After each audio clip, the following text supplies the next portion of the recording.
Shalom teman-teman, kita bersyukur kita boleh berjumpa lagi di dalam eksposisi yang kedua ini di dalam rangkaian acara RPP Perkantas Jogja. Ya, nah mari kita mulai dengan berdoa. Tuhan, kami mengucap syukur karena Tuhan begitu baik kepada kami. Engkau terus menyertai kami di dalam masa-masa pandemi ini. Engkau terus memberikan penghiburan, kekuatan, melalui firman-Mu yang terus berbicara kepada kami. Terima kasih ya Tuhan, dan kami berdoa kiranya apa yang akan kami pelajari di dalam sesi 2 ini boleh menolong kami makin dekat dengan Tuhan dan membuat kami boleh makin peka mendengar suara Tuhan. Terima kasih, kami serahkan doa ini dalam nama Tuhan Yesus. Amin. Ya, shalom teman-teman. Izinkan saya untuk share screen. Ya, jadi tema kita di eksposisi yang kedua ini adalah seeking God's guidance through prayer. Ya, seeking God's guidance through prayer. Ya, itu tema kita. Ya, nah. Jadi teman-teman, kita mau mencari kehendak Tuhan, ya. Bagaimana kita bisa mencari kehendak Tuhan melalui doa, ya. Nah, kalau kita belajar berdoa, ya, biasanya doa itu dihubungkan dengan kitab Mazmur, ya teman-teman. Jadi Tuhan Yesus mengajarkan doa Bapa kami, ya, itu sebetulnya adalah mengajarkan secara ringkas, ya, apa yang harus kita doakan. Jadi poin-poin penting yang harus kita doakan. Misalnya, datanglah kerajaanmu, jadilah kehendakmu, begitu ya, di bumi seperti di sorga. Ya, kita diajarkan melalui doa Bapa kami supaya kita kalau mendoakan itu supaya kehendak Tuhanlah yang jadi, begitu ya. Jadi itu prinsip-prinsip penting di dalam doa, ya, dan itu diajarkan secara ringkas sekali oleh Tuhan Yesus, ya. Nah, tetapi di dalam Mazmur lah, ya, di dalam Mazmur lah sesungguhnya kita itu belajar bagaimana berdoa, ya. Nah, jadi kalau kita membaca Mazmur, kita bisa menemukan berbagai macam jenis doa, ya, sesuai dengan kebutuhan kita, ya. Ada Mazmur pujian, ada Mazmur ucapan syukur, ada ratapan, keluhan, ada Mazmur ketika merasa terancam, ketika merasa berdosa, ya, mengaku dosa, ketika merasa ditinggalkan Allah, ya. Macam-macam gitu kan ya, ketika mengalami kesusahan gitu ya. Dan Bapak gereja, salah satu Bapak gereja yang bernama John Calvin gitu ya, dia mengatakan bahwa Mazmur gitu ya, itu an anatomy of all the part of the soul gitu ya. Jadi maksudnya kalau kita mau tahu anatomi dari jiwa kita gitu kan ya, itu kita itu bisa menemukannya di dalam Mazmur ya. Jadi jiwa kita bisa tadi itu ya mengeluh, jiwa kita mungkin bisa merana, jiwa kita bisa kesepian, jiwa kita bisa sakit hati, tapi jiwa kita juga bisa bersuka, jiwa kita bisa bersyukur, memuji Tuhan. Semuanya itu ada di dalam Mazmur, ya. Nah, pada saat ini di dalam eksposisi yang kedua itu, ya, eksposisi yang kedua ini saya mau mendasarkan firman yang menjadi kunci ya, dasar dari firman Tuhan untuk eksposisi kedua ini adalah di dalam Mazmur 25 ayat 14 ya. Jadi kalau dalam terjemahan ESV itu diterjemahkan kata-katanya begini ya isinya, the friendship of the Lord is for those who fear him and he makes known to them his covenant ya. Jadi terjemahan bebasnya persahabatan dengan Tuhan itu adalah untuk orang-orang yang takut akan Dia dan Dia memberitahu, menyatakan perjanjiannya ya. Nah, kalau dalam terjemahan bahasa Indonesia ini Tuhan bergaul karib ya. Jadi friendship di situ itu diterjemahkan kalau dalam bahasa Indonesia itu Tuhan bergaul karib dengan orang yang takut akan Dia. Mirip ya dengan bahasa Inggrisnya. Dan perjanjiannya diberitahukannya kepada mereka. Mirip sekali ya. Intinya yang ESV dengan terjemahan Indonesia mirip sekali ya. Nah, tapi saya mau tunjukkan satu lagi terjemahan ya yang diterjemahkan oleh Eugene Peterson, seorang dosen teologi di Regent College Vancouver di Kanada ya. Ya, dia menerjemahkan Alkitab sebagai dikasih judul The Message gitu ya. Dia mengatakan begini bahwa God friendship, ya, God friendship, persahabatan dengan Allah itu adalah untuk mereka yang menyembah Allah, ya. God friendship is for God worshipper, ya. They are the ones he confides in, ya. Maksudnya apa? He confides in, gitu ya.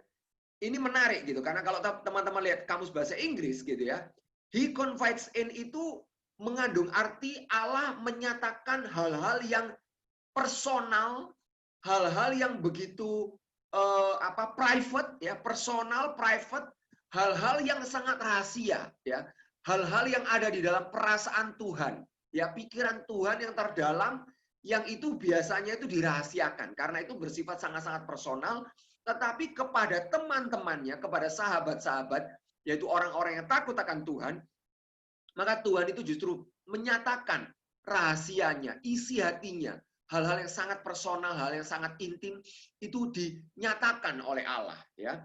Nah, jadi kalau kita meneliti gitu ya, arti kata friendship atau bergaul karib dalam bahasa aslinya, dalam bahasa Ibrani begitu ya, itu memang betul ya, seperti yang disampaikan oleh Eugene Peterson yang terjemahan terakhir The Message itu tadi ya. Jadi kata bergaul karib atau friendship ya, itu punya arti di dalam bahasa Inggris, bahasa aslinya itu intimate counsel and advice ya. Jadi itu artinya dalam bahasa Indonesia nasihat yang diberikan oleh seorang sahabat kepada sahabatnya. Dan nasihat ini adalah nasihat yang intimate ya, yang sangat personal, yang sangat private begitu ya. Nah, yang menarik juga bahasa Ibraninya juga mengandung arti secret, rahasia ya. Jadi tadi yang seperti sudah disampaikan oleh Eugene Peterson gitu ya. Jadi ini menarik kenapa? Ya, karena hanya kepada teman-teman yang sangat dekat dengan kita lah kita akan menyatakan rahasia kita. Ya. Hal-hal yang sangat personal, hal yang sangat pribadi itu kita tidak mungkin umbar ke sembarang orang, ya. Kita tidak mungkin akan menyatakan itu kepada setiap orang, begitu ya. Tetapi hanya kepada orang-orang tertentu yang betul-betul kita percaya, yang betul-betul kita kasihi, ya, yang betul-betul kita dekat. Ya, biasanya kepada orang-orang seperti itulah kita menyatakan perasaan-perasaan kita atau hal yang terdalam yang ada di dalam hati kita, yang di dalam pikiran kita, ya. Nah, jadi berdasarkan ayat Mazmur 25 ayat 14 ini, itu adalah mungkin untuk memiliki relasi yang begitu dekat dengan Allah seperti di atas, sehingga sampai-sampai Allah itu berkenan untuk menyatakan nasihatnya atau rahasianya kepada kita, ya. Dan melalui doa lah kita bisa menjadi sahabat karib Allah, teman-teman. Nah, jadi di dalam eksposisi ini ya, khotbah ini outline-nya itu minimal ada 3 ya. Jadi yang pertama saya mau menggarisbawahi, yang pertama adalah mungkin menjadi sahabat Allah ya. Mungkin menjadi sahabat Allah ya. Nah, yang kedua nanti saya akan memberikan beberapa alasan mengapa kita mungkin menjadi sahabat Allah. Lalu yang ketiga, bagaimana mengembangkan persahabatan dengan Allah. Dan nanti yang terakhir saya akan tutup dengan lalu apa hubungannya menjadi sahabat Allah dengan seeking God's guidance through prayer. Apa hubungannya dengan tema dari eksposisi ini ya. Nah, nanti itu saya akan ungkapkan di akhir dari khotbah ini ya. Nah, jadi yang pertama gitu ya, poin yang pertama, kita manusia itu sangat mungkin menjadi sahabat Allah ya. Itu ada di dalam kitab Keluaran 33 ayat 11 ya, ketika dikatakan Tuhan berbicara kepada Musa dengan berhadapan muka seperti seorang berbicara kepada temannya ya. Bayangkan ya, Tuhan berbicara kepada Musa itu face to face ya. Kalau kita kan paling-paling berbicara itu cuma lewat Facebook ya atau Instagram gitu kan ya. Tetapi ini tuh face to face ya, seperti orang berbicara kepada Musa itu berhadapan muka ya, seperti dengan sahabatnya, dengan temannya ya. Jadi Musa itu disebut sebagai temannya Tuhan, a friend of God ya. Nah, kalau kita juga membaca dalam Yakobus pasal 2:23 dikatakan begini ayatnya, dengan jalan demikianlah genaplah nas yang mengatakan, lalu percayalah Abraham kepada Allah, maka Allah memberitahukan hal itu kepadanya sebagai kebenaran. Karena itu, Abraham disebut sahabat Allah ya. Jadi sahabat Allah ya, apa artinya kalau di dalam ayat ini? Itu orang yang percaya ya, percaya penuh kepada Allah ya. Di dalam eksposisi pertama saya sudah menggarisbawahi hal ini. Commit ya yourself atau your plan to God gitu kan ya. Maka rencanamu ya atau rencana Allah lah yang akan terjadi di dalam dirimu gitu ya. Kalau kita betul-betul berserah penuh ya, percaya penuh kepada Allah ya. Jadi sahabat itu percaya penuh. Sahabat itu tidak berpikir buruk tentang sahabatnya ya. Kalau kamu berpikir buruk tentang sahabatmu, berarti kamu tidak percaya kepada sahabatmu ya. Dan kalau kamu sampai ada sahabatmu berpikir buruk tentang kamu, mungkin kamu memang orang yang tidak bisa dipercaya ya. Padahal di dalam persahabatan yang paling penting, salah satu poin yang sangat penting itu adalah trustworthy ya. Jadi dua orang yang bersahabat itu karena apa? Karena mereka saling bisa percaya. Makanya bisa masing-masing mengungkapkan identitas mereka, siapa diri mereka, hal-hal yang terdalam dalam diri mereka, bahkan termasuk keburukan mereka, kejatuhan mereka, dosa mereka, tangisan-tangisan mereka ya. Yang mungkin tidak banyak orang tahu begitu ya. Jadi sahabat itu percaya, tidak berpikir buruk tentang sahabatnya seperti Abraham ini. Walaupun perintah Allah kepada Abraham itu nampaknya aneh ya. Nampaknya aneh sekali, nampaknya akan mendatangkan kesusahan bagi Abraham, yaitu apa? Konteks dalam Yakobus ini kalau kita membaca teman-teman, itu adalah ketika Allah memberikan perintah ya, meminta supaya Abraham mengorbankan anak tunggalnya yaitu Ishak, teman-teman ya. Jadi yang menarik sekali lagi, Abraham tidak marah, Abraham tidak ngomel, Abraham tidak menjadi kecewa, Abraham tidak menjadi putus asa, Abraham tidak berpikir buruk tentang Allah, Abraham percaya dan Abraham melakukan persis seperti yang diperintahkan oleh Allah. Maka firman Tuhan mengatakan Allah memperhitungkan hal itu sebagai kebenaran karena dia percaya kepada Allah ya. Dan dia melakukan itu sebagai wujud kepercayaannya, maka ayat Yakobus pasal 2 ini mengatakan karena itu Abraham disebut sahabat Allah ya. Jadi ini kalau kita mau ambil sedikit refleksi, kalau kita mau menjadi sahabat Allah, apakah kita percaya kepada Allah? Bahkan ketika kita mengalami hal yang buruk, apakah kita percaya Allah itu punya rencana yang baik? Ya, di eksposisi yang pertama saya sudah menjelaskan ini panjang lebar. Ya, jadi sahabat itu cirinya percaya, ya percaya betul-betul 100%. Ya, nah di dalam 2 Tawarik ayat pasal 20 ayat 7 ini dikatakan begini ya, bukankah engkau Allah kami yang menghalau penduduk tanah ini dari depan umat Israel dan memberikannya kepada keturunan Abraham sahabatmu itu untuk selama-lamanya. Nah, ini diucapkan oleh Yosafat ya. Yosafat waktu itu sedang ketakutan ya. Kenapa dia takut? Karena apa? Karena ada laskar yang besar yang berasal dari Edom yang berusaha untuk menyerang kerajaannya pada waktu itu ya. Jadi karena dia takut, lalu dia memutuskan untuk mencari Tuhan, dia berdoa. Dan isi doanya adalah ini ya. Bukankah engkau Allah kami yang menghalau penduduk tanah ini dari depan umatmu Israel dan memberikan kepada keturunan Abraham sahabatmu itu ya. Sahabatmu itu ya untuk selama-lamanya ya. Jadi seolah-olah Yosafat mau mengingatkan, Allah engkau punya janji sama sahabatmu dan itu engkau sudah genapi. Nah sekarang saya sebagai keturunan dari sahabatmu yaitu keturunan Abraham sedang menghadapi masalah ya karena Edom mau menyerang kami ya. Jadi dia meminta Allah untuk campur tangan untuk menghalau orang-orang Edom ini seperti dulu ketika Allah juga menghalau ya orang-orang di tanah perjanjian ketika Yosua merebut tanah perjanjian itu ya. Jadi teman-teman, manusia kita itu mungkin menjadi sahabat Allah. Nah, yang menarik teman-teman, kalau teman-teman ada pernah belajar sedikit tentang filsafat ya, atau mungkin ada yang pernah banyak belajar tentang filsafat gitu ya. Seorang filsuf ya yang sangat terkenal Aristoteles gitu ya. Dia mengatakan bahwa tidak mungkin manusia itu bisa menjadi sahabat Allah. Kenapa demikian? Karena bagi Aristoteles ya, friendship itu requires equality, ya. And there is no equality between gods and men, ya. Dewa-dewa atau Allah, ya, dengan manusia itu tidak ada kesetaraan, ya. Tidak setara, ya. Allah itu begitu berbeda, ya. Jadi kita biasanya bersahabat tuh dengan orang yang setara, yang punya persamaan dengan kita, punya banyak persamaan.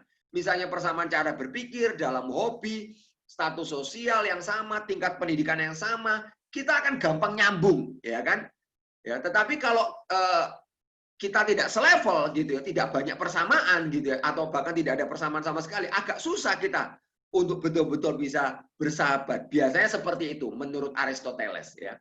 Nah, tetapi yang menarik gitu ya, C.S. Lewis gitu ya, C.S. Lewis ya, di dalam bukunya The Four Love ya, The Four Love itu dia membahas tentang 4 jenis kasih ya, teman-teman pasti tahu ya 4 jenis kasih itu apa saja. Menurut C.S. Lewis ya, friendship is born at that moment when one man says to another, "What you do?" ya. I thought that no one but myself ya. Jadi persahabatan itu dimulai dengan ketika ada teman kita yang mengatakan, "Apa? Kamu juga, begitu ya." Jadi, "Oh, kamu juga suka main bola." Wah, sama kita ya. Tos kayak gitu misalnya. "Oh, kamu juga suka gudeg ya." Nah, kalau orang di Jogja nggak suka gudeg itu, saya pikir dia harus bertobat ya. Dia harus bertobat. Dia tidak tahu kenikmatan dunia ini itu ada di Jogja, yaitu gudeg ya. Saya saja yang di Jakarta, kalau saya pergi ke Jogja, saya tidak akan meninggalkan kota Jogja sebelum makan gudeg ya. Nah, jadi kamu juga suka gudeg? You too, gitu kan ya. Kamu juga suka naik gunung? Wah, asik jadi ngobrolnya kan kalau kita punya banyak persamaan. Kamu juga suka nge-mall? Wah, ya, mall apa saja yang sudah kamu jelajahi di dunia? Wah, gila ya. Kalau itu para selebritis ya, kalau nge-mallnya sampai ke negara-negara lain ya. Nah, atau misalnya, "Oh, kamu juga ternyata punya masalah dengan aku, ya. Kamu juga pernah mengalami kegagalan, misalnya gagal dalam skripsi misalnya ya. Tapi moga-moga teman-teman nggak mengalami seperti itu ya. Kamu juga pernah putus pacar, ya. Nah, kalau ini wajar ya. Kamu juga belum lulus, nah ini juga wajar ya, kan belum lulus itu kan akan lulus gitu suatu saat kayak gitu kan ya. Kalau sekarang teman-teman belum lulus.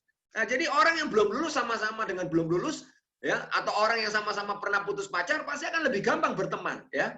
Karena apa? You too, seperti C.S. Lewis katakan, kita punya persamaan, ya. Nah, jadi bagi Aristoteles, ya, kita tidak bisa berkata kepada Allah, you too, seperti yang dikatakan oleh C.S. Lewis itu, ya. Kalau ada yang bilang kita sama dengan Tuhan, ya maka Aristoteles akan bilang sama apanya? Bedanya tuh jauh banget, nggak setara. Kita nggak setara, kita nggak level sama Tuhan, ya. Kenapa? Contohnya Allah itu maha tahu, kita jelas tidak maha tahu, ya. Kita itu suka sok tahu, ya. Nah, itu kita, ya. Tapi Allah itu nggak pernah sok tahu. Kenapa? Karena Allah maha tahu, ya. Hanya orang yang tidak tahu banyaklah yang suka sok tahu, ya. Kayak siapa? Lah, ya kayak yang khotbah ini kan. Tapi juga kayak kamu kan. Nah, itu ya. Nah, Allah itu maha hadir, ya. Dan kita tidak maha hadir. Allah itu maha kudus. Kita jelas orang berdosa. Jadi nggak level. Allah dengan kita tuh nggak level. Kalau nggak level gimana bisa bersahabat, ya? Jadi menurut Aristoteles jurangnya begitu lebar dan dalam antara Allah dengan manusia, ya. Sehingga it's impossible, ya, to make friendship with God, ya. Nggak mungkin lah manusia itu bisa berteman dengan Allah, bersahabat dengan Allah, ya. Nah, tetapi Alkitab menyatakan bahwa Aristoteles itu keliru, ya. Persahabatan antara Allah dengan manusia itu possible. Sangat-sangat mungkin. Mengapa demikian? Nah, jadi itu tadi poin pertama ya. Poin pertama adalah mungkin bersahabat. Nah, sekarang poin kedua, kenapa mungkin? Kenapa kita mungkin bersahabat? Ya. Nah, saya akan memberikan beberapa alasan. Yang pertama, ya. Yang pertama, kenapa kita mungkin menjadi sahabat Allah? Karena doktrin Allah, ya. Khususnya kalau kita berbicara tentang Tritunggal, ya. Jadi Allah itu esa, tetapi di dalam keesaan Allah itu ada 3 pribadi yang berbeda. Tetapi 3 pribadi yang berbeda itu bukan berarti kita menyembah 3 Allah. Tidak, teman-teman, ya. Jadi ini bukan topik tentang doktrin Allah Tritunggal. Kalau teman-teman mau belajar Allah Tritunggal, nanti kapan-kapan kita bisa ngomongin tentang hal ini ya. Nah, jadi saya akan lanjutkan ya. Jadi ini hal yang tidak mudah untuk dipahami dengan rasio kita yang sangat-sangat limited, bahkan yang sudah fallen, yang sudah berdosa, sudah jatuh ke dalam dosa ya. Jadi Allah Bapa, Putra, Allah Roh Kudus itu saling mengenal dan saling mengasihi. Mereka saling kenal, saling mengasihi satu dengan yang lain. Ya, mereka saling menceritakan isi hati masing-masing ya. Jadi artinya di dalam Allah Tritunggal ya, artinya Allah Tritunggal itu bersahabat. Mereka itu membangun persahabatan satu dengan yang lain dari kekekalan sampai kekekalan. Mereka saling percaya, mereka tidak saling iri hati, mereka tidak saling mendengki gitu kan ya. Mereka saling melayani, mereka saling menghormati dan seperti itu ya. Nah, jadi teman-teman kalau kita belajar tentang doktrin Allah, ada friendship, ada persahabatan dalam Allah Tritunggal. Di dalam kekekalan dan sampai kepada kekekalan. Begitu ya. Itu poin yang pertama. Poin yang kedua ya. Kenapa kita bisa menjadi sahabat Allah? Nah, karena kita diciptakan dalam gambar dan rupa Allah ya. Karena gambar dan rupa Allah itu adalah mengasihi, kasih ya, yang terwujud di dalam persahabatan ya di antara pribadi-pribadi Allah Tritunggal itu, maka ketika manusia diciptakan dalam gambar dan rupa Allah, manusia sesungguhnya diciptakan untuk berelasi dalam persahabatan ya. Nah, biasanya kita setuju ya, manusia itu adalah makhluk sosial ya. Makhluk sosial artinya kita selalu butuh orang lain ya. Tapi saya mau katakan yang lebih dalam sebetulnya. Kita nggak cuma butuh orang lain, tetapi kita tuh butuh sahabat, teman-teman. Kita nggak cuma butuh misalnya petani untuk menanam padi, untuk kita bisa makan nasi yang enak misalnya. Hubungannya nggak cuma sekedar timbal balik atau hubungan transaksional seperti itu ya. Tetapi kita juga punya kerinduan sebagai makhluk sosial karena kita diciptakan dalam gambar dan rupa Allah yang bersahabat begitu kan ya. Maka kita juga punya kerinduan untuk punya relasi dengan orang-orang tertentu sebagai sahabat, bukan transaksional ya. Kita butuh punya orang di mana kita bisa curhat, di mana kita bisa menjadi diri kita apa adanya, kita diterima, kita tidak dihakimi, begitu kan ya. Nah, itu bisa terjadi di dalam persahabatan yang karib, teman-teman ya. Jadi mungkin teman-teman ada di antara kita yang pernah mengunjungi orang yang mau mati ya. Mungkin ya kan. Nah, teman-teman, coba ya, kalau misalnya kalian pernah mengunjungi orang yang mau mati, ya, orang yang sudah sakit keras, dan kemungkinan untuk sembuh itu ya bisa dikatakan tidak ada, jadi tinggal menunggu waktu saja. Coba, apa yang biasa paling diinginkan orang yang mau mati?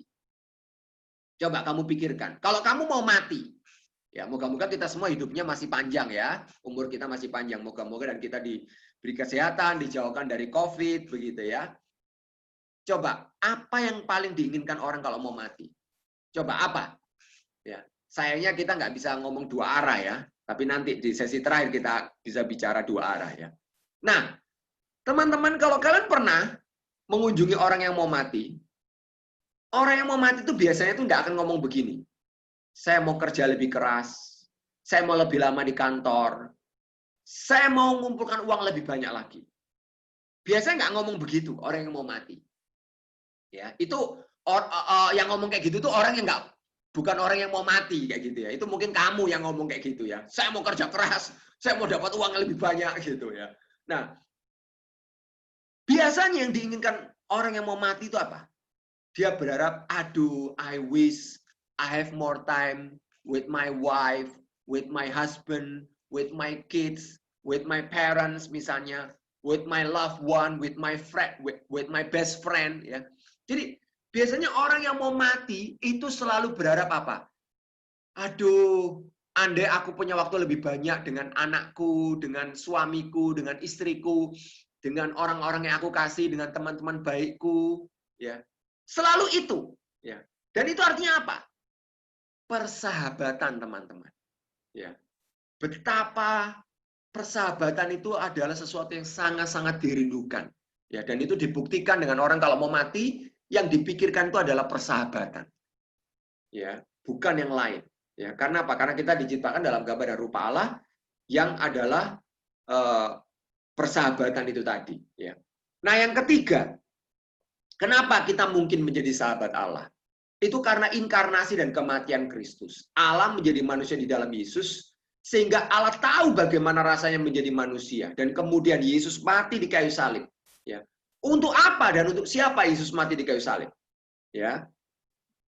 Yohanes 15 ayat 13 mengatakan tidak ada kasih yang lebih besar daripada kasih seorang yang memberikan nyawanya untuk sahabat-sahabatnya. Jadi Yesus itu mati untuk apa?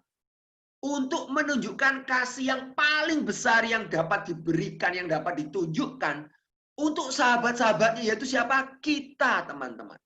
Ya. Jadi Yesus mati itu untuk siapa? Untuk kita semua. Ya, karena itu yang bisa diberikan, kasih yang terbesar yang bisa diberikan itu adalah menyerahkan nyawanya untuk siapa? Untuk sahabat-sahabatnya. Ya. Jadi kita diharapkan percaya supaya kita bisa menjadi sahabat Yesus. Ya, karena memang Yesus mati untuk itu, ya, untuk sahabat-sahabatnya. Jadi menurut Alkitab, Aristoteles itu keliru secara total. Manusia memang tidak setara dan memang tidak sama dengan Allah, ya. Tetapi melalui inkarnasi, ya, inkarnasi Kristus, Allah menjadi manusia 100%. Sehingga apa? Sehingga sangat mungkin bagi kita untuk menjadi sahabat Allah, ya. Sangat mungkin bagi kita menjadi sahabat Allah karena apa? Karena Allah malah mau menjadi manusia di dalam inkarnasi Kristus itu dan kematian Kristus. Ya. Nah, jadi itu teman-teman ya, itu adalah alasan-alasan kenapa kita mungkin menjadi sahabat Allah.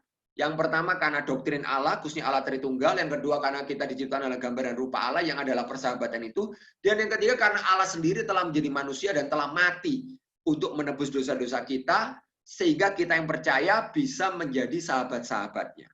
Ya.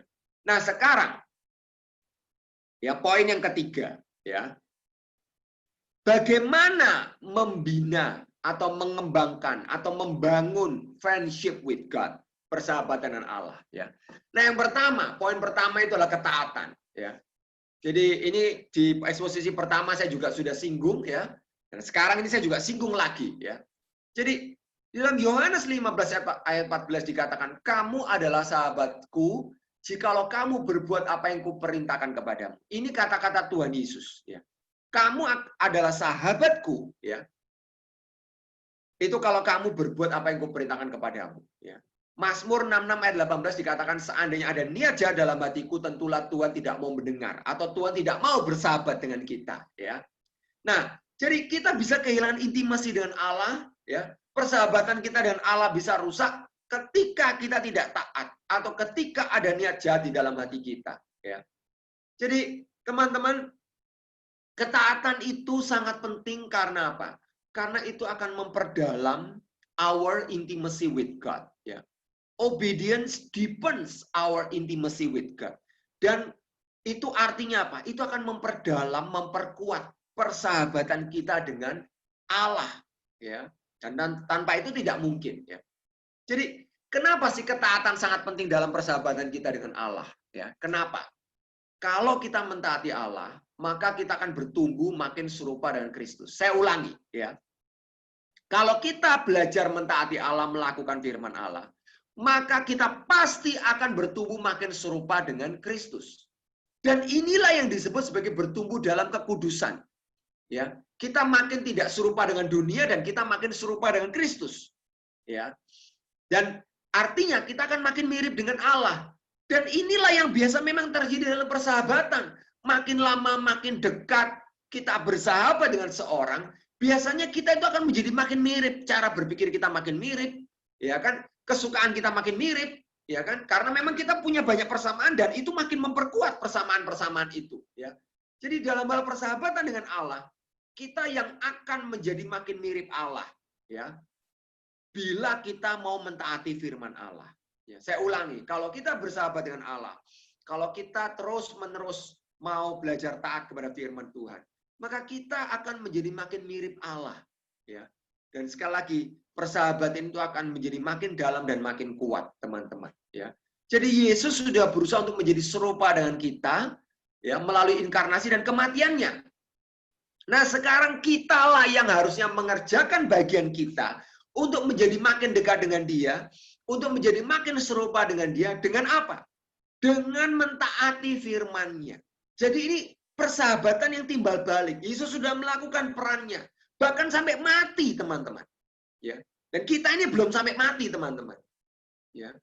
Jadi supaya kita bisa makin dekat dan makin serupa dengan Dia, maka tidak ada cara lain selain mentaati firman-Nya. Ya. Jadi inilah yang akan membuat persahabatan kita dengan Allah itu makin dalam dan makin kuat. Ya, makin dalam dan makin kuat, teman-teman. Ya. Sehingga kalau persahabatan kita makin dalam dan makin kuat dengan Allah, pasti intimasi kita, cinta kita kepada Allah makin kuat, otomatis ketaatan itu akan menjadi semakin mudah, dan untuk tidak taat itu menjadi semakin sulit. Ya. Kalau dulu sebelum kita benar-benar bersahabat dengan Allah, kita mudah melakukan dosa, ya, kita lebih mengasihi dosa daripada mengasihi Tuhan. Tapi kalau kita bertumbuh dalam persahabatan dengan Kristus, maka apa? Maka kasih kita kepada Kristus itu akan makin besar, melampaui kasih kita kepada dosa. Kita tidak lagi menikmati dosa, tapi kita lebih-lebih menikmati persahabatan kita dengan Kristus. Ya, sehingga itu akan membuat kita lebih mudah taat. Ya, itu akan membuat kita lebih mudah menang melawan dosa, melawan godaan-godaan si jahat. Ya, sehingga akhirnya kita mengalami hidup yang berkemenangan. Dan sekali lagi intimasi kita dengan Kristus, kedekatan kita, persahabatan kita itu akan makin kuat dan makin kuat dan makin kuat. Ya. Nah, jadi teman-teman, saya mau sedikit mengeksplorasi tentang ketaatan di sini, ya. Jadi ketaatan itu bukan sekedar memberi korban, ya. Jadi ketika Saul berperang melawan Amalek dan menang, ya, maka kita tahu Tuhan menjadi murka dan Samuel menjadi murka. Kenapa? Karena apa? Samuel mengatakan di 1 Samuel 15 ayat 19, mengapa engkau tidak mendengarkan suara Tuhan? Saul ini, ya. Mengapa engkau mengambil jaran dan melakukan apa yang jadi mata Tuhan? Ya. Karena kan Saul kan tidak melakukan firman Tuhan, disuruh membinasakan, tetapi kan dia kan mengambil jarahan, ya. Katanya untuk korban kepada Tuhan. Tetapi kemudian Samuel menjawab ayat 22. Apakah Tuhan itu berkenan kepada korban bakaran dan korban sembelian sama kepada mendengarkan suara Tuhan? Mendengarkan suara Tuhan itu artinya itu melakukan, artinya mentaati suara Tuhan. Ya, karena hanya orang melakukanlah itu yang mendengarkan. Ya. Jadi sesungguhnya mendengarkan atau melakukan atau mentaati firman Tuhan itu lebih baik daripada korban sembelian. Memperhatikan lebih baik daripada lemak jantan. Ya. Jadi ketaatan itu bukan cuma sekedar memberikan korban. Ya. Nah, yang menarik apa teman-teman? Sorry, bukan yang menarik ya. Yang menyedihkan gitu ya. Kejadian Saul ini terulang dalam zaman Amos ya. Sebetulnya bukan cuma zaman Amos ya. Ini saya cuma ngasih contoh aja ya. Di dalam perjanjian lama dan nanti dalam perjanjian baru juga ini terus terulang begitu ya. Terulangnya dari mana ya? Kalau kita membaca kitab Amos ya, Tuhan mengatakan melalui nabinya Amos, aku membenci, aku menghinakan perayaanmu ya. Ya, jadi firman Tuhan mengatakan aku tidak senang kepada perkumpulan rayamu ya. Jadi kenapa bisa begitu? Karena apa? Karena banyak ketidakadilan. Karena apa? Karena kaum kaya dan berkuasa memeras kaum miskin. Tanah dikuasai oleh kelompok-kelompok tertentu yang kaya tentunya yang berkuasa. Hakim-hakim tidak menjalankan fungsinya dengan baik. Kenapa? Karena mereka bisa disuap, memutarbalikkan keadilan. Ya, kehidupan ritual keagamaan sangat luar biasa. Pada waktu itu sangat luar biasa kehidupan ritual. Ya. Orang senang sekali beribadah, memberi korban-korban kepada Tuhan. Namun apa motivasinya? Motivasinya tidak untuk menunjukkan ketaatan, tetapi untuk apa? Untuk bribing, ya, untuk menyuap Allah supaya Allah tidak murka terhadap ketidakadilan dan penyembahan berhala yang mereka lakukan dengan terang-terangan. Perhatikan ya sekali lagi ya. Waktu itu terjadi ketidakadilan, waktu itu terjadi juga penyembahan berhala, ya. Jadi kenapa mereka begitu giat beribadah, memberikan korban dan segala macam ya? Karena apa? Karena mereka mau menyuap Allah supaya Allah tidak murka. Tetapi kita tahu Allah tidak bisa disuap dan akhirnya Allah betul-betul murka kepada mereka dan akhirnya mereka mengalami pembuangan. Ya. Nah, dan kalau kita lihat ya, ini juga terjadi lagi dalam zaman Tuhan Yesus. Dan ini terjadinya lebih parah ya dosa-dosa ini. Kenapa? Karena ini semua dilakukan oleh pemuka agama yang harusnya itu menjadi teladan, ya. Dan mereka munafik karena ketaatan mereka itu hanya lahiriah. Ya, yaitu siapa? Ya, itu orang-orang Farisi dan ahli Taurat. Ya, secara batiniah mereka tidak sungguh-sungguh taat, tidak sungguh-sungguh mengasihi Tuhan. Hanya nampak di luar mereka taat, tetapi sesungguhnya mereka munafik. Itu sebabnya Tuhan Yesus sampai mengecam orang-orang Farisi dan ahli Taurat ini dengan 8 wus gitu kan ya. Celakalah, celakalah, celakalah itu sampai 8 kali dalam Matius pasal 23 ya. Jadi dalam Matius 23 ini dikatakan ahli Taurat dan orang Farisi telah menduduki kursi Musa. Artinya apa? Mereka memegang kekuasaan dalam hal pengajaran Taurat. Bayangkan loh ya. Jadi itu kayak seperti staf perkantas atau seperti pendeta atau seperti dosen teologi begitu ya. Punya kekuasaan yang menentukan pengajaran yang benar ataupun yang tidak benar. Kayak gitu ya. Nah, makanya Tuhan Yesus mengatakan, turutilah, lakukanlah segala sesuatu yang mereka ajarkan. Karena yang mereka ajarkan itu betul, benar. Tetapi apa? Yang menyedihkan apa? Janganlah kamu turuti perbuatan-perbuatannya karena mereka mengajarkannya tetapi tidak melakukan. Ini kan gila. Ya. Mereka mengajarkan, tetapi mereka tidak melakukan. Dan ayat 5 dikatakan pasal 23, semua pekerjaan yang mereka lakukan menurut Tuhan Yesus hanya dimaksud supaya dilihat orang. Jadi mereka berdoa lama-lama, beribadah di pinggir-pinggir jalan, supaya mereka dipuji, supaya mereka dihormati orang. Ya. Mereka nampaknya menjadi sahabat Allah. Tetapi sesungguhnya mereka adalah musuh Allah. Allah tidak merasa mereka sahabat Allah. Ya, karena mereka tidak mengasihi Allah, tetapi mereka mengasihi diri mereka sendiri sesungguhnya. Jadi teman-teman, bagaimana seeking God's guidance? Bagaimana? Ya, tidak ada cara lain. Taat, taat, dan taatlah. Jangan hanya nampak rohani dengan ikut kelompok kecil. Oh, kenapa kalau ditanya kamu ikut kelompok kecil? Supaya saya nampak rohani loh. Kok supaya saya nampak rohani? Ya, jangan supaya sampai nampak rohani. Kalau cuma nampak rohani itu kamu nggak rohani, gitu ya. Jangan cuma suka ikut ibadah PMK gereja. Ya, saya nggak mengatakan ikut ibadah PMK atau ke kelompok kecil nggak penting ya. Tapi jangan cuma supaya nampak rohani. Kenapa suka memberi persembahan? Supaya nampak rohani. Ikut pelayanan, ya. Tetapi sesungguhnya ada bagian-bagian hidup kita yang tidak betul-betul taat kepada Tuhan. Jangan coba-coba menyuap Tuhan untuk menutupi dosa-dosa kita. Ya. Dan jangan munafik, ya. Jangan munafik seperti orang Farisi dan ahli Taurat yang cuma bisa ngajarkan firman, tetapi apa? Tidak melakukan. Dan mereka melakukan pun, kalaupun sampai mereka berdoa, beribadah itu supaya dilihat orang, supaya mereka mendapat pujian dari orang. Ya. Tanpa ketaatan secara penuh kepada Tuhan, kita tidak mungkin bisa mengerti kehendak Tuhan. Kenapa? Karena Tuhan itu menyatakan isi hatinya seperti Mazmur 25 ayat 14 yang menjadi ayat acuan kita. Ya. Tuhan itu menyatakan isi hatinya itu hanya kepada sahabat-sahabatnya. Hanya kepada sahabat-sahabatnya. Dan tidak kepada yang lain. Ya. Jadi sebetulnya seeking God's guidance itu bukan hal yang sulit, teman-teman. Karena Tuhan itu berjanji dalam Matius 7 ayat 18, setiap orang yang meminta menerima, setiap orang yang mencari mendapat, setiap orang yang mengetuk baginya pintu dibukakan. Pasti akan dikasih tahu sama Tuhan. Apalagi kalau kita betul-betul bersahabat sama Tuhan. Ya, kalau kita betul-betul takut akan Tuhan, kalau kita betul-betul taat kepada Tuhan. Yang sering kali menjadi masalah dalam seeking God's will itu adalah we actually are not seeking God's will but our own will. Ya, buktinya apa? Ya, buktinya kita memanfaatkan kehendak Tuhan untuk memberi stempel kehendak kita sendiri. Jadi sebenarnya kita tuh mencari kehendak Tuhan itu untuk menstempel kehendak kita. Kalau kehendak Tuhan nggak sesuai kehendak kita berusaha bagaimana supaya kehendak Tuhan itu sama dengan kehendak kita. Ya. Jadi kita bukan mau menyamakan kehendak kita kepada kehendak Tuhan, tetapi kita mau supaya kehendak Tuhan lah yang menjadi sama dengan kehendak kita. Dan itu artinya kita nggak mencari kehendak Tuhan. Itu artinya kita tuh munafik. Kita cuma nampak rohani, tapi kita cuma memanfaatkan Tuhan demi kepentingan-kepentingan kita atau keinginan kita atau kesenangan-kesenangan kita sendiri. Ya, nah, oke, ya itu yang pertama ya. Jadi kita tadi sudah sampai pada poin yang ketiga ya. Bagaimana ya?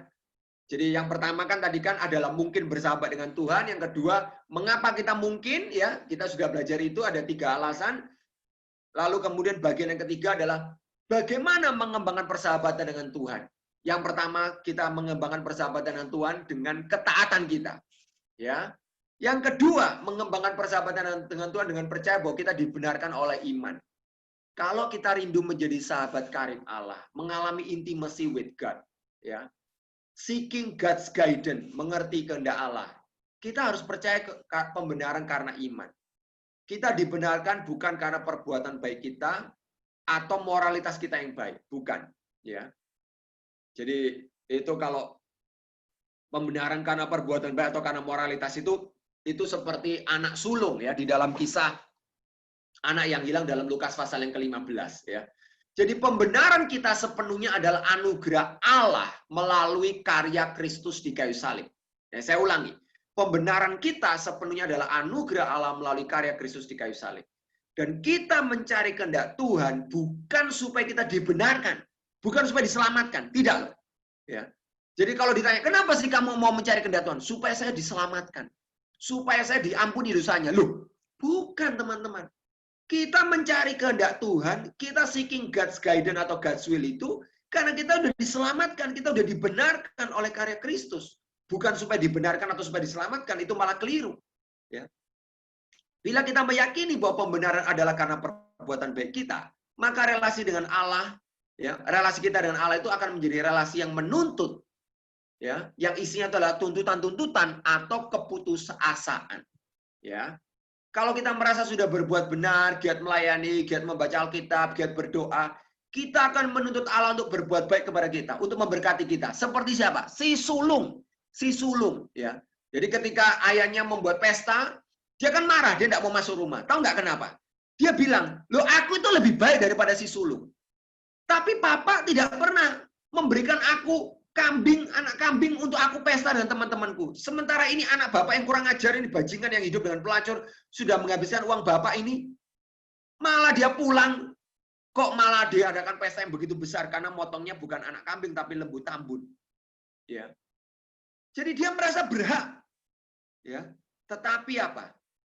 Dia itu keliru. Ya. Jadi kalau kita merasa pembenaran kita karena perbuatan baik kita seperti si sulung, kita cuma akan isinya itu nuntut dan nuntut, menyalahkan Tuhan, nuntut. Ya. Dan kalau Tuhan tidak segera menjawab doa kita dengan ya, kita bisa menjadi marah, kita bisa menjadi kecewa kepada Tuhan. Sebaliknya kalau kita gagal berbuat apa yang baik, apa yang benar, apa yang berkenan kepada Allah, kita akan menjadi putus asa dengan diri kita sendiri. Aduh, aku takut nggak diselamatkan. Kita bisa berpikir seperti itu. Ya. Kita akan takut datang kepada Allah. Kenapa? Karena kita merasa ditolak oleh Allah. Kenapa? Ya karena kita berpikir pembenaran kita adalah karena perbuatan baik kita, bukan karena anugerah Allah di dalam iman kepada Kristus. Ya, ya. Jadi itu alasan yang kedua. Ya, cara yang kedua. Bagaimana kita mengembangkan persahabatan Allah? Ketaatan yang kedua meyakini pembenaran karena perbuatan baik. Yang ketiga, ya, yang ketiga ini adalah yang terakhir, teman-teman. Ya. Kita harus mengembangkan komunikasi dua arah. Kalau kita mau mengembangkan persahabatan dengan Allah, kita harus mengembangkan komunikasi dua arah.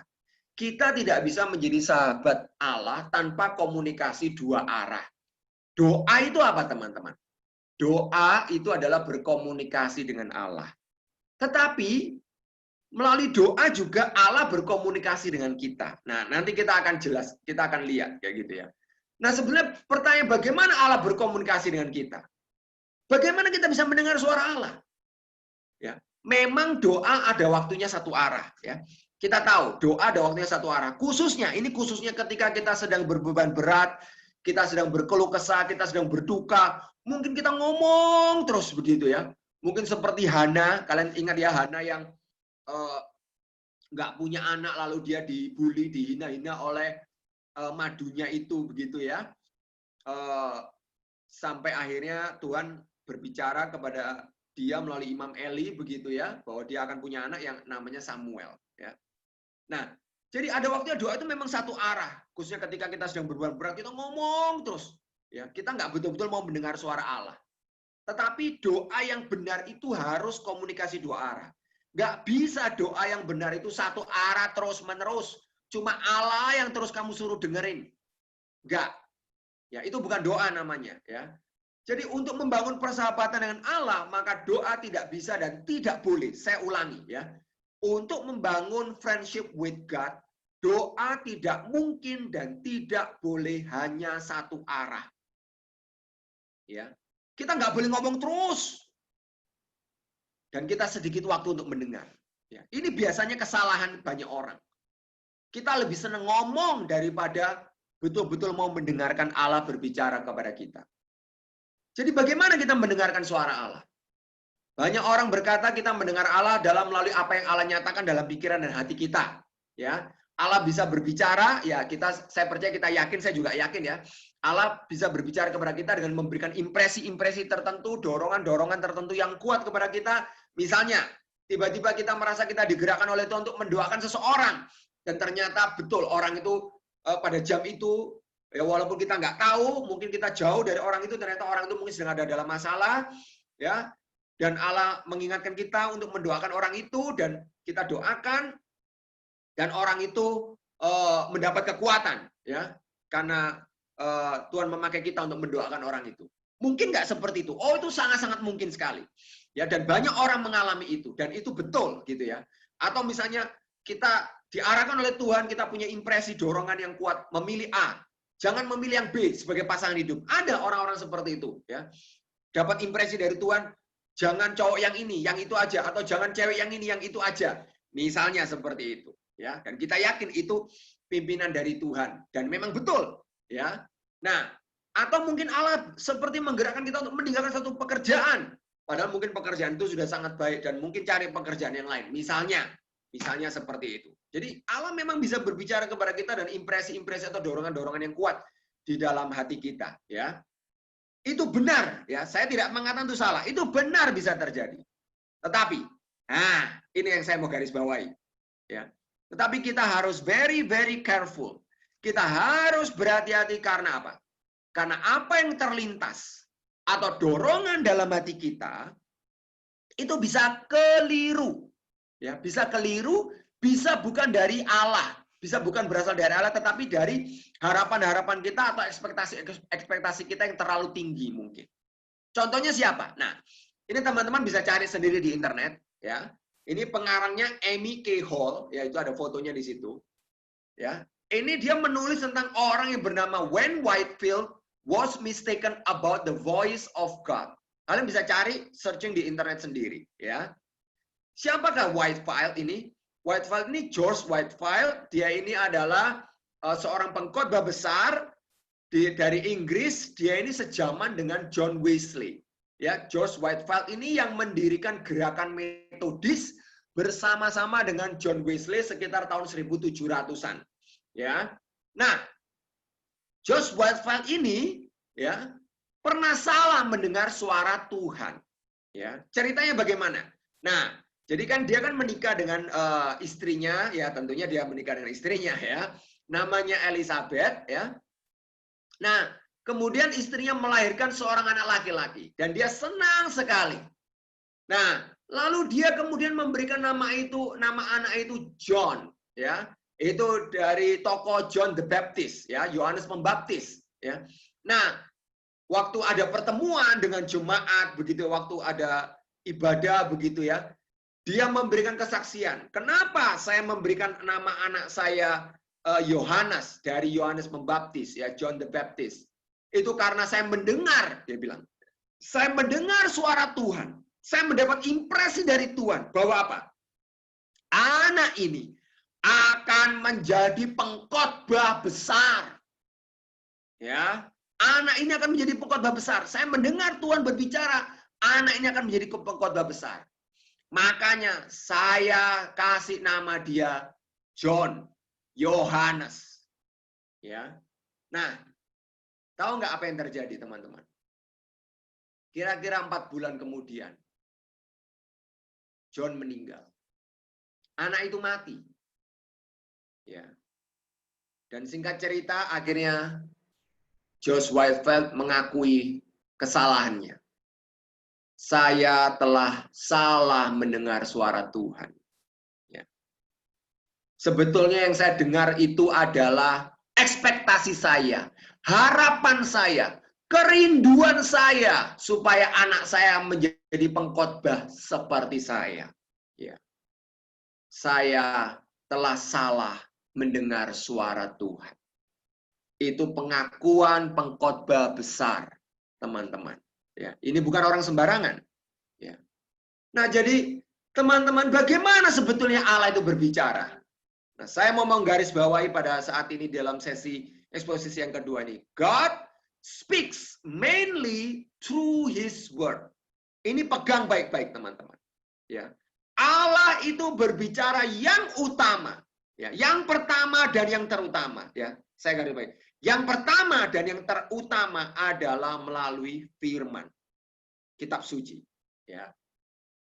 Jadi kalau kita mau tahu apa yang Allah mau sampaikan kepada kita, maka tidak ada cara yang lebih pasti, yang lebih benar selain kembali kepada Alkitab. Di dalam Alkitablah Allah berbicara kepada kita.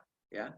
Jadi kalau teman-teman membaca Ibrani pasal 4 ayat 12, ya, dikatakan sebab firman Allah hidup. Ya, firman Allah itu hidup dan kuat. Hidup dan kuat dan lebih tajam daripada pedang bermata dua manapun yang menusuk dalam amat dalam sampai memisahkan jiwa dan roh, sendi-sendi dan sumsum, dia sanggup membedakan pertimbangan dan pikiran hati kita. Ya. Nah, kalau dalam bahasa Indonesia sehari-hari itu dikatakan begini, ya. Perkataan itu maksudnya firman menusuk sampai ke batas antara jiwa dan roh, sampai ke batas antara sendi-sendi dan tulang sumsum, sehingga mengetahui sedalam-dalamnya pikiran dan niat hati manusia. Jadi, kenapa saya ungkapkan ayat ini? Ingat apa yang terjadi dengan George Whitefield. Teman-teman, perasaan kita, pikiran kita, harapan kita, masalah kita, keinginan kita, itu bisa menipu kita. Ya, dan kita pikir itu suara Tuhan. Kita pikir itu suara Tuhan. Seperti yang terjadi dengan George Whitefield. Ya. Tetapi kalau kita kembali kepada firman Tuhan, ya, firman Tuhan itu dikatakan dalam Ibrani ini adalah hidup, kuat, dan lebih tajam dari pedang bermata dua manapun. Sehingga kalau kita membaca firman Tuhan, maka pertimbangan-pertimbangan hati kita, motivasi-motivasi kita, harapan-harapan kita tuh akan bisa diselidiki. Sehingga kita bisa tahu, ini tuh sebetulnya itu firman Tuhan, atau firman Triawan, atau cuma keinginan saya, harapan saya. Ya. Nah, itu gunanya kita kembali kepada firman. Supaya kita bisa membedakan mana yang suara hati kita sendiri, harapan kita, dan mana yang betul-betul suara Tuhan. Jadi teman-teman, di awal tadi kita berbicara tentang Mazmur, ya. Jadi hal yang menarik tentang kitab Mazmur itu apa? Teman-teman, Mazmur itu kan kitab tentang doa, ya. Tetapi yang menarik adalah apa? Kitab Mazmur itu tidak diawali dengan doa. Saya ulangi. Mazmur adalah kitab tentang doa. Tetapi yang menarik, Mazmur tidak diawali dengan doa. Lalu diawali dengan apa? Nah, ini Mazmur pasal 1 ayat 1. Berbahagialah orang yang tidak berjalan menurut nasihat orang fasik, yang tidak berdiri di jalan orang berdosa, dan yang tidak duduk dalam kumpulan pencemooh. Tetapi yang kesukaannya ialah Taurat Tuhan, dan yang merenungkan Taurat itu siang dan malam. Kenapa demikian? Ya, maksudnya itu kenapa Mazmur tidak diawali dengan doa? Buku tentang doa ini, kitab tentang doa, ya, kitab doa orang Yahudi dan juga kitab doanya Tuhan Yesus, ya, karena Tuhan Yesus juga mengutip Mazmur, ya, dan Tuhan Yesus juga berdoa berdasarkan Mazmur ini, gitu ya. Kenapa kitab doa ini tidak diawali dengan doa, tetapi diawali dengan kata-kata seperti ini? Berbagai orang tidak berjalan menurut nasihat orang fasik, ya, tetapi yang kesukaannya adalah Taurat Tuhan, dan yang merenungkan Taurat itu siang dan malam. Kenapa demikian? Apa sebetulnya artinya ini? Teman-teman, Mazmur 1 itu adalah dasar atau fondasi kehidupan doa yang sehat. Ya. Jadi kalau kamu mau seeking God's will through prayer, you have to build a firm atau a healthy foundation of prayer. Kamu harus punya kehidupan doa yang fondasinya itu sehat. Ya. Kalau enggak, kamu akan susah seeking God's will, seeking God's guidance. Ya. Tidak ada kehidupan doa yang sehat tanpa menyukai Taurat atau firman Tuhan dan tanpa merenungkan firman itu siang dan malam. Tidak ada, teman-teman. Jadi kalau kita mau memiliki kehidupan doa yang bertumbuh, yang sehat, yang akan menolong kita makin mengenal Allah dan kehendaknya seperti tema pada eksposisi yang kedua ini. Seeking God's guidance through prayer. Mau tidak mau kita harus mendasari doa-doa kita dengan firman. Kita harus menyukai firman. Dan sebagai tanda kita, bukti kita menyukai firman itu kita merenungkan firman itu siang dan malam. Artinya apa? Artinya kita mau memberi waktu dan upaya yang lebih dan lebih dan lebih. Kenapa? Karena kita menyukai firman. Delight in the word of God. Bahkan kita mungkin rela memaksa diri karena menyukai. Sama seperti kalau kamu menyukai makanan. Kamu pasti akan senang makan lagi, makan lagi, makan lagi. Ya. Atau kalau kamu menyukai seseorang lawan jenismu. Ya. Kamu pasti akan terus memikirkan dia, ingat dia. Ya kan? Waktu makan ingat, waktu mau tidur ingat, ya, pengen ketemu, pengen telepon, pengen WA, ya, pengen chat misalnya, terus menerus, ya. Dan walaupun itu hujan, walaupun badai, walaupun capek, kamu akan berupaya supaya bisa kontak, kalau bisa ketemu, kalau bisa lihat wajahnya, ya. Itu namanya menyukai firman. Orang yang menyukai firman itu akan merenungkan firman siang dan malam. Dia tidak akan kenal waktu. Dia tidak akan hitung-hitungan waktu. Dia tidak akan ada yang namanya misalnya lupa, nggak sempat gitu ya. Karena dia menyukai. Ya. Nah, jadi ketika kita membaca dan merenungkan firman, Allah itu akan berbicara kepada kita. Dan kemudian kita meresponi firman itu melalui doa yang kita naikkan kepada Allah.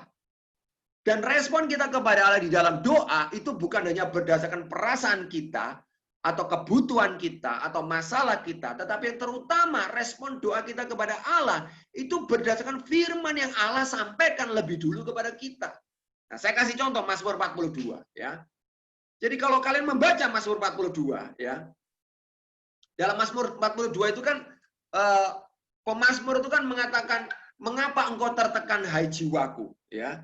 Jadi ini ya, saya bukakan ya, Mazmur 42 ya. Jadi dikatakan begini ya. Mengapa engkau tertekan hai jiwaku dan gelisah di dalam diriku? Berharaplah kepada Allah sebab aku akan bersyukur lagi kepada dan penolongku dan Allahku. Jiwaku tertekan dalam diriku. Sebab itu aku teringat kepadamu. Ya. Jadi ini kan orang yang mengalami pembuangan ya, dia ingin kembali ya, dia ingin kembali ke masa lalu seperti ketika belum mengalami pembuangan begitu ya.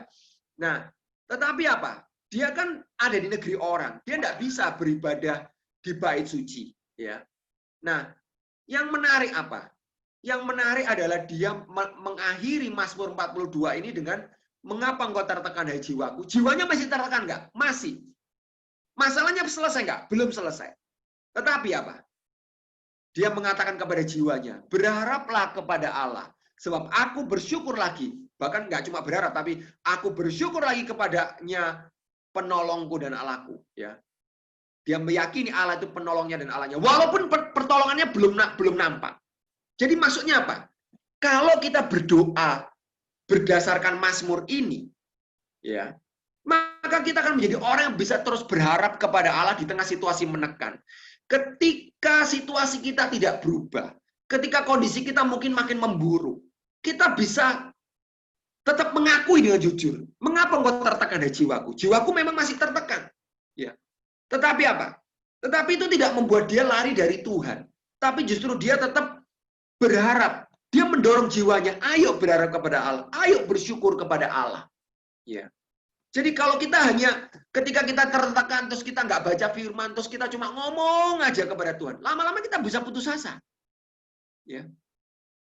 Lama-lama kita bisa putus asa, teman-teman. Ya. Jadi, nah, saya mau memberikan beberapa kutipan. Ya. Yang pertama, dari Tim Keller, ya. Ini dari buku prayer atau doa yang sudah diterjemahkan. Ya, teman-teman bisa cari, nanti di slide terakhir saya akan bicara tentang buku ini. Our prayers should arise out of immersion in the scripture. Jadi doa kita itu harusnya itu muncul dari kita itu menenggelamkan diri kita di dalam firman. Ya. We speak only to the degree we are spoken to. Kita itu ngomong kepada Allah, kita minta kepada Allah, kita mengeluh kepada Allah itu adalah sebatas apa yang Allah sampaikan kepada kita melalui firman itu. Ya. Nah, saya mau mengutip lagi kata-kata yang lain dari Eugene Peterson, ya. Ini yang tadi di awal saya sudah kutip, ya. Eugene Peterson mengatakan begini, we do not choose God, God chooses us, ya. Kita itu bukan kita yang memilih Tuhan. Tuhanlah yang memilih kita. Ya. Jadi apapun yang kita lakukan, everything we do toward God, ya. Sebetulnya apapun yang kita lakukan kepada Tuhan itu adalah respon kepada God's initiative. Jadi yang inisiatif duluan itu sebenarnya itu Tuhan. Sehingga dia mengatakan apa? Prayer, therefore, is primarily answering speech. Maksudnya apa? Ini sama sebenarnya dengan Tim Keller, ya. Eugene Peterson mengatakan doa itu sebetulnya adalah jawaban kita terhadap firman Tuhan itu tadi. Yang kita sudah immersion gitu, yang kita sudah menenggelamkan diri di bawah firman, yang kita sudah sukai dan kita renungkan itu siang dan malam. Ya. Di dalam buku yang lain, Answering God, Eugene Peterson juga mengatakan begini, the Psalm force us to deal with God as He is. Ya. Jadi kalau kita itu senang, kalau kita terus membaca Mazmur, ya, Mazmur itu akan memaksa kita untuk deal with God, ya, atau berkomunikasi dengan Allah itu sebagaimana Dia adanya, sebagaimana Dia adanya. Not as we wish He was. Bukan seperti apa yang kita pikirkan, karena Allah itu seringkali kita berpikir apa yang kita pikirkan tentang Allah itu salah gitu, nggak sesuai dengan firman Tuhan. Ya. Left to ourselves, dia mengatakan, we will pray to some God who speaks what we like hearing. Ya. Jadi kalau kita nggak betul-betul baca firman Tuhan, maka doa-doa kita itu kepada Tuhan itu seperti kita menyatakan doa yang cuma sekedar yang kita memang senang katakan gitu. Ya. Sorry. Salah. Kita berdoa kepada Allah yang cuma mengatakan apa yang senang untuk kita dengar. Ya. Or to the part of God we manage to understand. Ya. Tetapi gitu ya. Nah ini ya yang penting. What is critical is that we speak to the God who speak to us. Ya. Perhatikan ini ya. Yang penting adalah ketika kita berbicara kepada Allah, itu sebetulnya itu kita berbicara kepada Allah yang sudah berbicara kepada kita, dan to everything He speaks to us.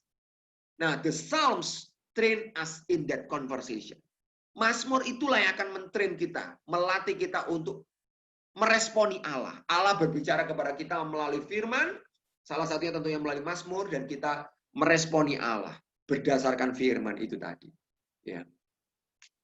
Nah, saya mau mengutip kata-kata David Taylor, dia ini profesor dari Fuller, ya, Fuller Theological Seminary, ya. Dia mengatakan begini, when we sing the Psalms, we get a taste of what it means to have our emotion ordered to the kind of true humanity that characterizes Christ's life.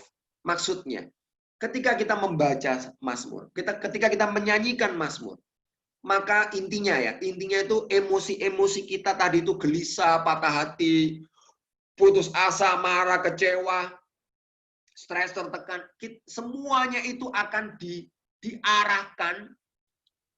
diarahkan untuk kita dibentuk gitu ya, untuk kita itu menjadi manusia yang makin serupa dengan Kristus. Ya. Makanya doa sekali lagi itu sangat penting, merupakan respon kita terhadap firman Tuhan. Ya. Ya, Tim Keller juga mengatakan doa itu menyesuaikan nada hati kita dengan nada hati Allah. Dan itu tidak mungkin tanpa belajar atau menyukai dan merenungkan firman itu siang dan malam. Jadi bagaimana mengembangkan persahabatan Allah? Yang pertama ketaatan. Ini saya memberi kesimpulan ya. Yang kedua, meyakini pembenaran hanya karena iman. Yang ketiga, kita harus mengembangkan komunikasi dua arah. Kita harus menyukai dan merenungkan firman siang dan malam. Bukan cuma dibaca ya teman-teman. Tapi direnung-renungkan.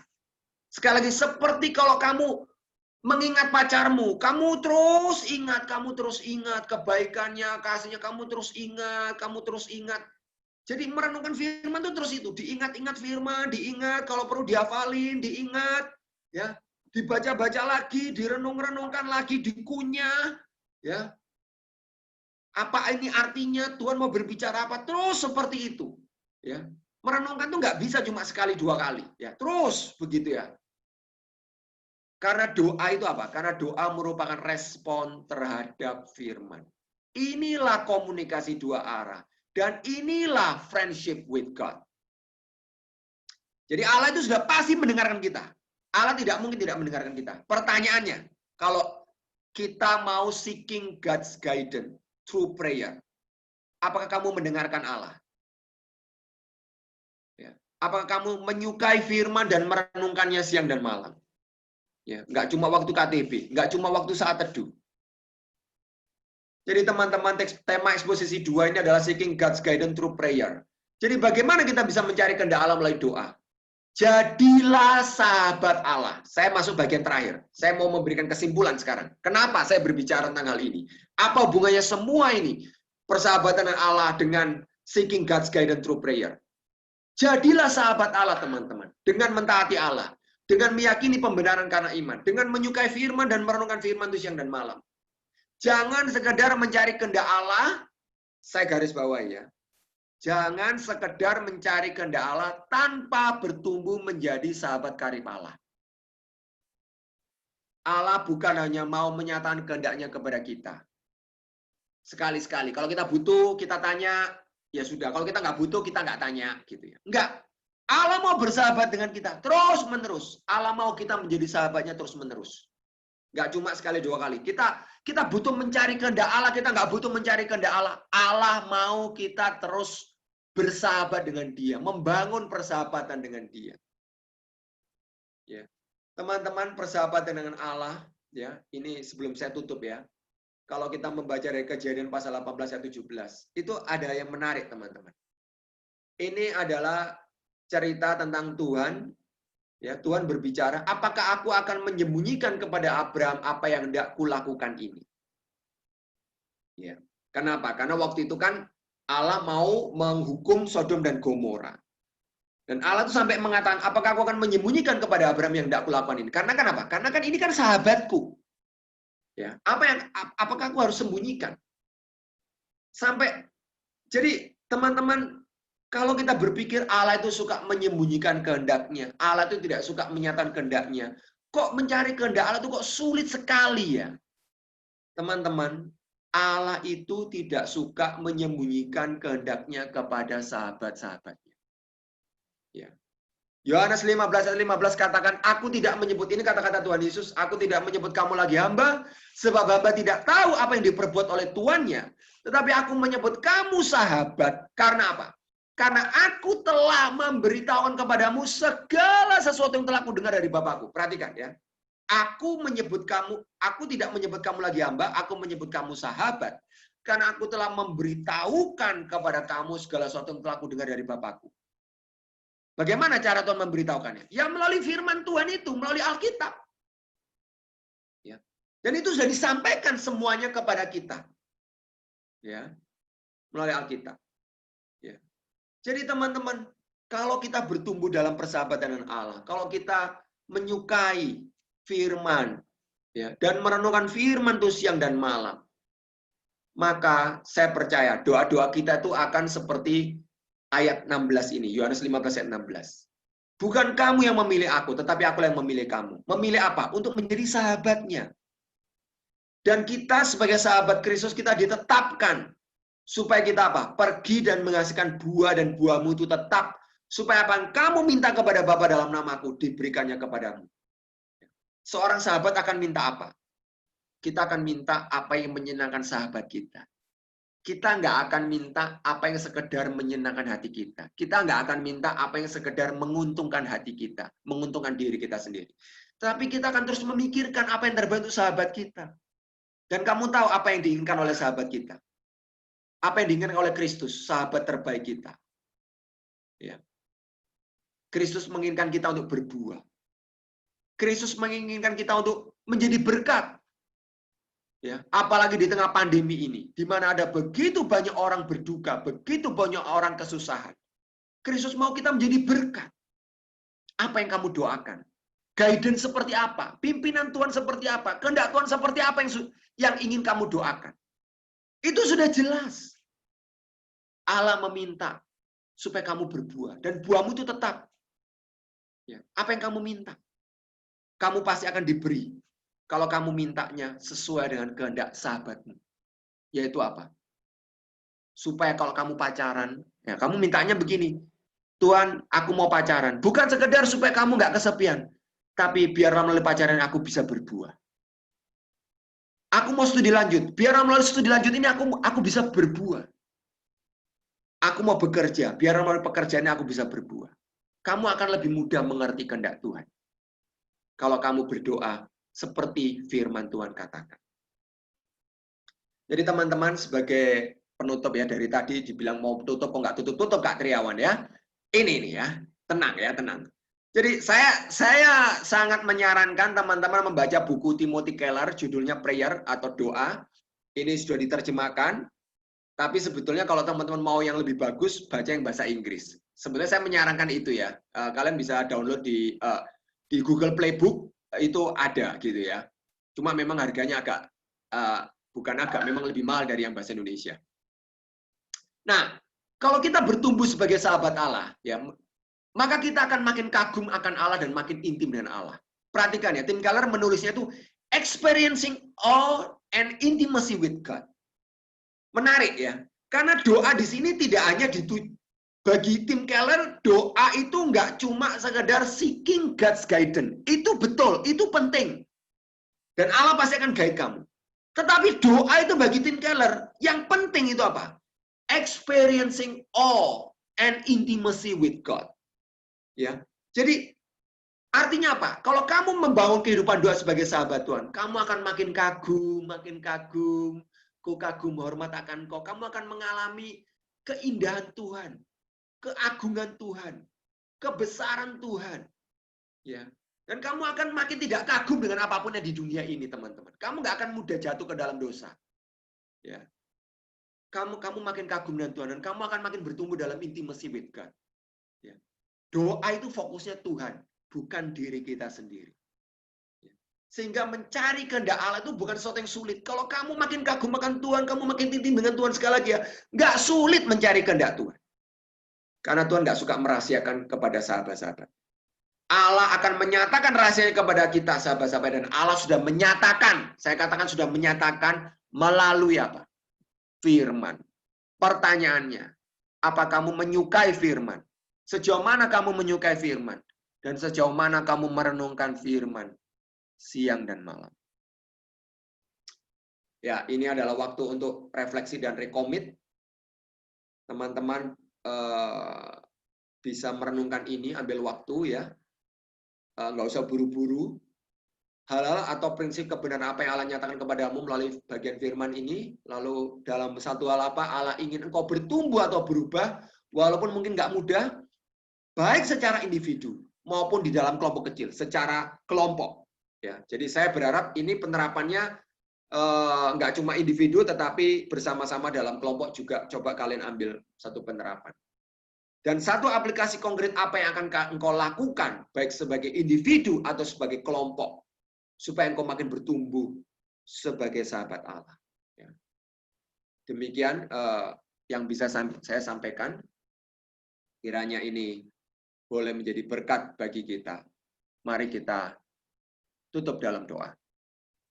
Terima kasih Tuhan, karena Engkau sudah menjadi sahabat kami. Terima kasih karena Engkau mengasihi kami, orang-orang yang tidak layak ini, yang jauh dari layak. Engkau mau mengangkat kami dari tong sampah, dan Engkau menyucikan kami, dan mengangkat kami menjadi sahabat-sahabat-Mu. Bahkan Engkau sudah menyatakan segala sesuatu yang Engkau dengar dari Bapa melalui firman-Mu, ya Tuhan. Tolonglah supaya kami belajar untuk terus taat kepada Tuhan.